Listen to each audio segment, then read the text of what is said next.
How to use a promo code on Domino's Pizza. Hi everyone, this is Kate here and welcome back to the another video.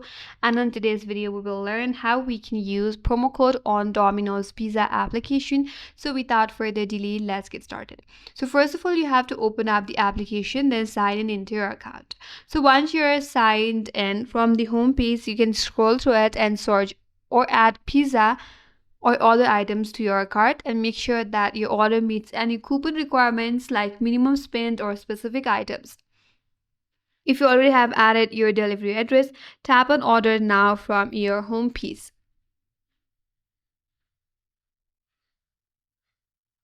Now you will land on this interface where you can select some other options, and once you're done you can head over to checkout page. For that, tap on this green button on your interface. On your checkout page you can look for the button for a link like have a coupon or promo code or add promo code.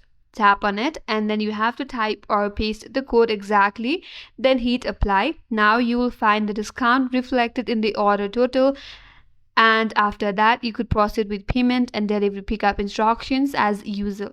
That's it. That's how you can use promo code on Domino's Pizza application. And that's all for today's video. Hope this video was helpful, and if you're new to our channel, consider subscribing. Thanks for watching and stay tuned for more videos.